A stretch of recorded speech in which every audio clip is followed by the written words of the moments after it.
Everybody, here is my conference realignment. For those of you that saw these videos about, I don't know, a while back, I'd say a couple weeks back, I goofed on a lot of my conference standings and realignments that I was mentioning in the comments. It wasn't just because of the comments, they were just general goofs. And I think I fixed those. And honestly, I think they're even better now. So I put a lot of time into these. And I redid the entire UW Dynasty, which was fine. I was only like 3 weeks in on the last one. And I've even redshirted and fixed my depth charts and all that to a better degree based on how I've been playing with UW. So here's the conference realignment. The ACC has got the same names for the overall conferences, but here we go. So the dawn of the ACC, these are all 9 teams in the ACC that were in the ACC back in the day. So back at the beginning of the century, of the 20th century, the end of the 20th century, and the beginning of the 21st century, which is what we're in now, this is what the ACC looked like. Florida State, NC State, Georgia Tech, North Carolina, Clemson, Maryland, Duke, Virginia, and Wake Forest. This is exactly what the ACC looked like, pretty much as an entire conference back in the day. They didn't have an East-West, whatever, but we decided to make a Big East.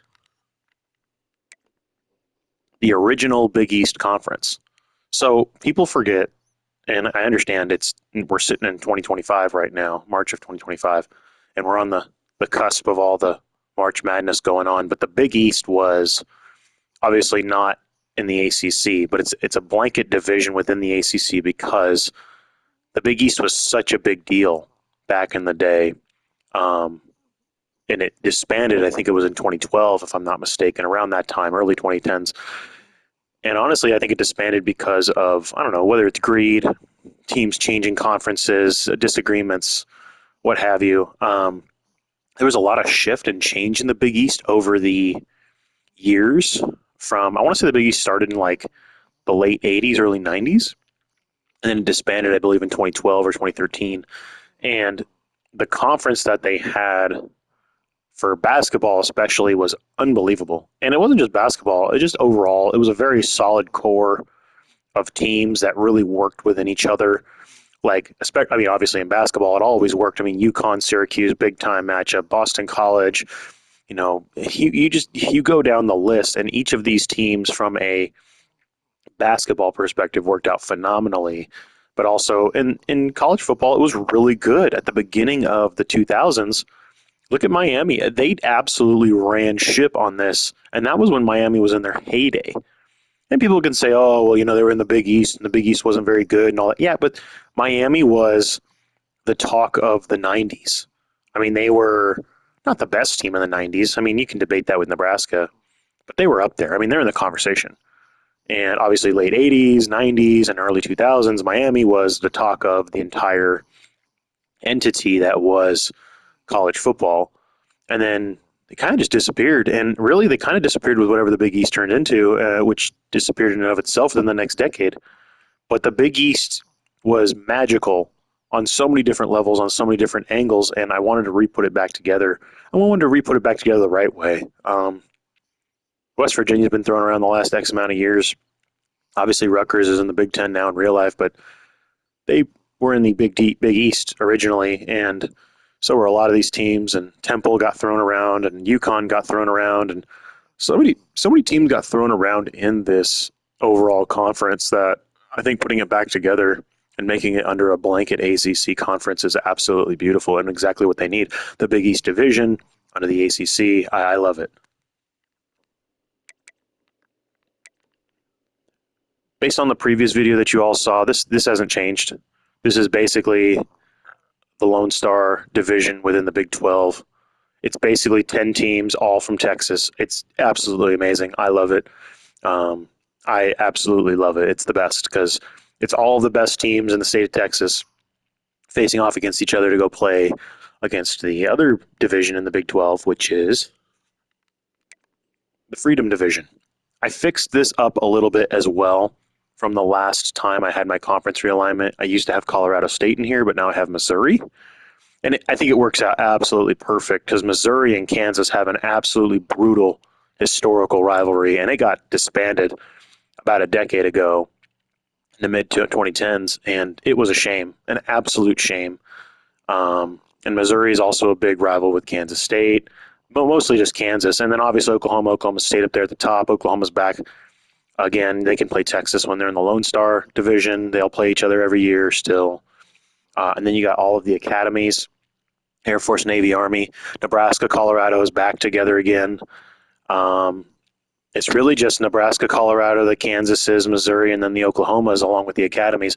And I think it's perfect because it really kind of defines the Midwest perfect, in my opinion, or the Mid-South perfectly with the academies. Obviously, the academies are in their own sectors of the country. Both Navy and Army are on the East Coast, but then you got the Air Force there around Colorado. But I think it's perfect because it's freedom. You know, those are the three academies that protect America, and then you got the other 7 teams that are just off, really, in their own land in America, and it's beautiful. I think this is really one of the best divisional splits that we have from a creative perspective that I can think of. So this will be fun, especially bringing in Missouri instead of Colorado State. It really, really, really adds prestige to the conference overall. Again, because Missouri was one of the original Big Eight. The only team you're not seeing in this Big 12 Freedom Division is Iowa State, and the main reason for that is because it's really, really hard to take out any of these other teams to make some kind of synergy. And Iowa State, I always feel, obviously playing Iowa, they should have a natural rival, but they're in the original Big Eight from back in the 1900s, early 1900s, and that's what makes it kind of hard to not have them here. But I also wanted the academies to make it a freedom division, so there's a little bit of balance and change and what have you. So let's go to the Big Ten, and then you'll see the loyal division of the conference. There's loyal and royal. It's back to the way it was before. Um, these are the original 9 conferences or 9 teams in the Big Ten. In fact, the original 8 outside of Ohio State are in here. Then you have Ohio State, who joined in 1912. The only other team that joined the Big Ten after that was Michigan State, and they joined in the 40s and 50s. So they joined way, way, way later after these 9 teams joined from 1850 or whatever time college football started up until 1912. So this is the original Big Ten when it was the Big Eight.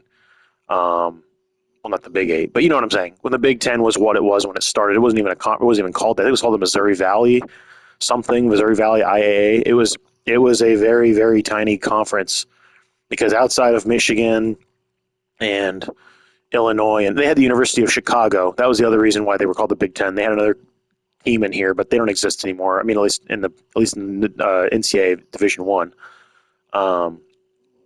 So that's your loyal Big Ten, like the original Big Ten. Then you go to the next one, which this one is very convoluted. I will agree. Anybody who wants to make a comment about this, I understand. I totally understand the convolution of this. There is a lot, and I can explain it now. Louisville has been thrown around everywhere for the last, I don't know, 20, 30 years in regards to conference. I mean, they were in the Big East at one point. They were obviously in the ACC. I mean, they've flown around. I think they joined another the AAC. I mean, they've been thrown around, and I don't think it's fair. Honestly, I have family from here, and frankly, they are a pretty legit university, and for them to be thrown around like they have in a conference realignment, I think is a joke. And honestly, they're closer. They're right across from Indiana. I mean, they're literally like a bridge away from Indiana. That's how close Louisville is. Downtown Louisville is right across the water into Indiana. It's right there. So putting them in the Big Ten, I feel like is fair. And then University of Kentucky, they're only a solid like maybe 2 hours away from Louisville. And I know they were in the SEC. I totally understand that. I totally understand. Oh, Kentucky's an original SEC. Blah, blah, blah. Yeah, but I mean, realignment's going to happen, and I feel like this is the best way to go. Like I said, Iowa State's in there as well, as you can see. Obviously, an original Big Eight back where the Big 12 was the Big Eight way back in the day. But I wanted to bring them in so that they could play a team like Iowa and be in the same conference together for the first time ever. Even though Iowa State's always been in the Big 12, that's what I wanted to do. Penn State, people forget. Obviously, they're in the Big Ten still, but they weren't independent until the early 90s. So they've always been an independent up until really recently in the last 30 years. And then Northern Illinois, coming from the MAC, a well-deserved raise up. They have a historical dominance over the last, I'd say, decade and a half of bringing players into the NFL, improving their teams, playing big teams, playing good teams, and winning. So I feel like giving them the opportunity to move up in conference is huge. Colorado State, coming from the Mountain West, obviously they could have been in the Big 12 conference, but I feel like that just got tough because Missouri does not fit in the Big Ten. They just don't. There's just nothing here that spells Missouri, right? Nothing here spells Missouri. So when I had Missouri in the Big Ten previously, it just looked weird. I mean, it looked good from a logical perspective, but I didn't feel like it was fair from the practical perspective. So I wanted to throw Colorado State in. So if you really think about all of this entire division, it's all separated by separate teams and separate states. So break it down. Louisville, Kentucky, obviously the two rivals in the same state, but Louisville's really the team that's in between Notre Dame and Kentucky. They really are. Notre Dame is obviously North Indiana. I mean, they're only a 20, 30-minute drive from Michigan, so that's understandable, but so is Louisville. Louisville's only a 5-minute drive from Indiana. So, like, they're that close. If they even 5 minutes, I mean, you literally walk across the bridge and you're in Indiana. That's how close Louisville is to Indiana.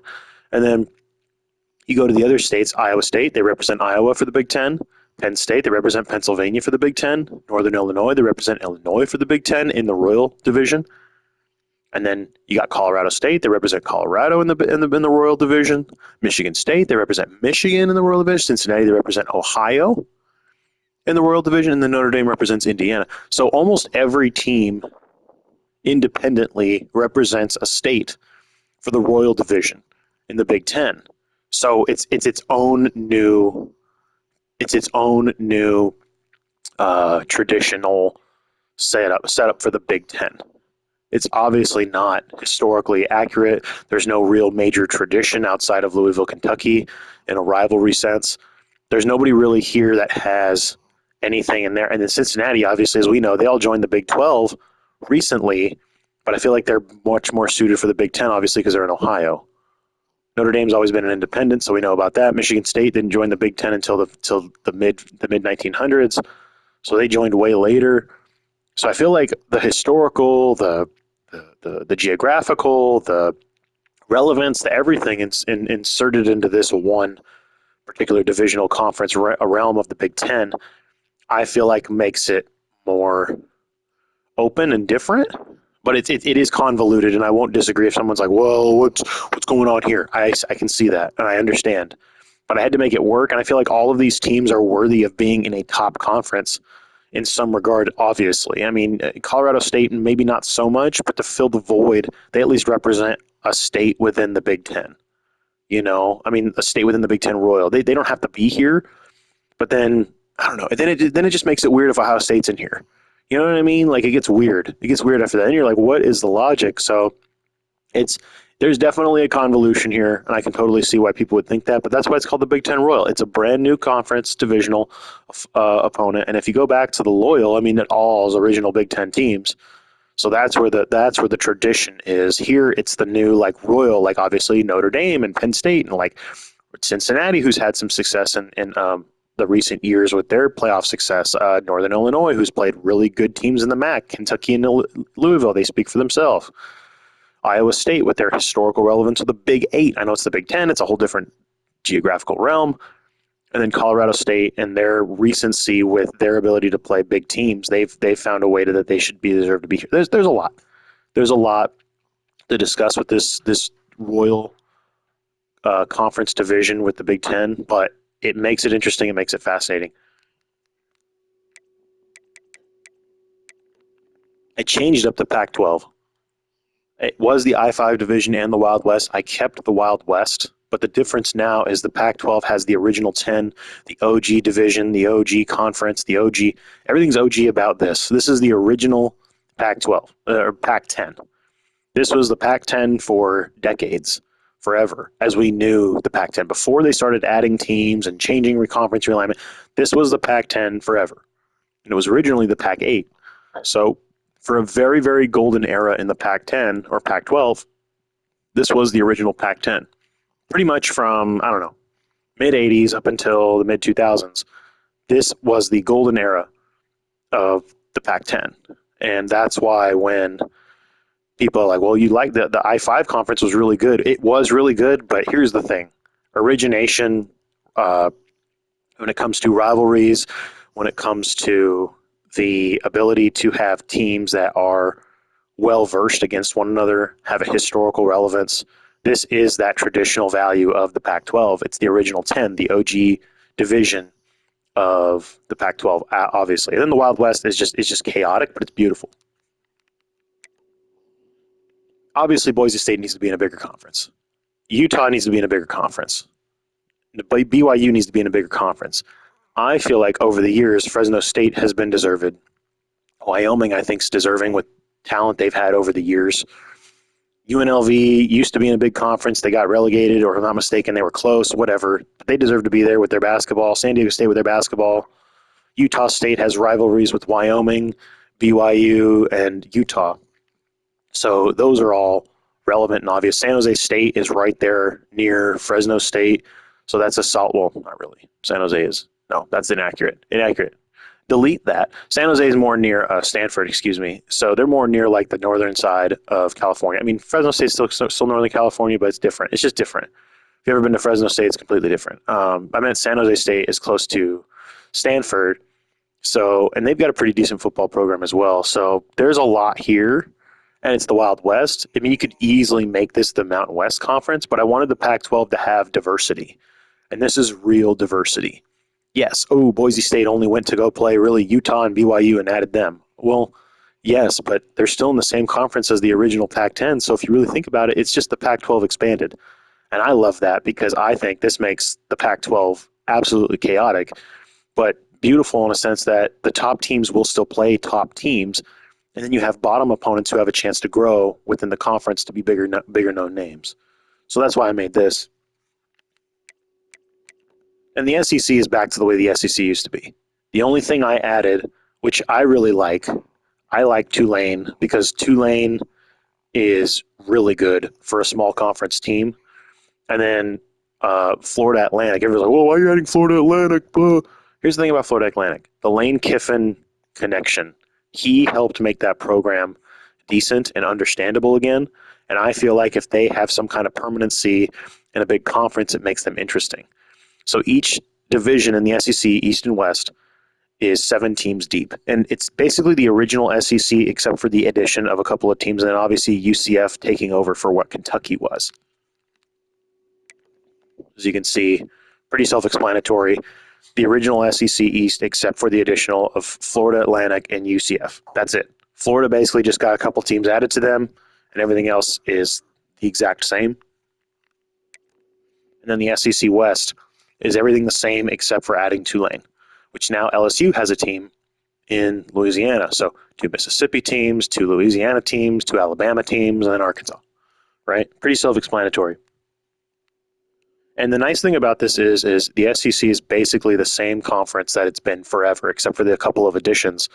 And everything they do, they still play 8 conference games. You know, they're doing the same exact SEC things that they've always done, which we all know the South is all about their old school, long-term, long-standing traditions, and you don't want to ruin that per se in the SEC. So I didn't try to ruin it. I just tried to add a couple of teams to make it a little bit more spicy and a little bit more different, and maybe add some more funds to some teams that deserve it, because I feel like Tulane deserves it. I feel like Florida Atlantic deserves it. They've both had their chip and share and help. And then obviously UCF with their crying and moaning the last decade in regards to we should have been in the title in 2017. No, you shouldn't have. But if you were in the SEC, the conversation would have been 10,000 times different. So now they're there. They have their chance to prove it. And obviously, as they were going into, I think it was the Big 12. I think they were in the Big 12 or whatever.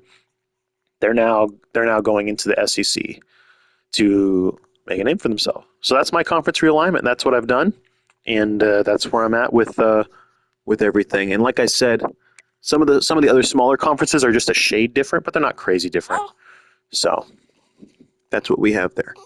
As you can tell, my son is on the other side, and you can hear him. And we're gonna get out of here. Thanks again for watching the conference realignment. Have a good one.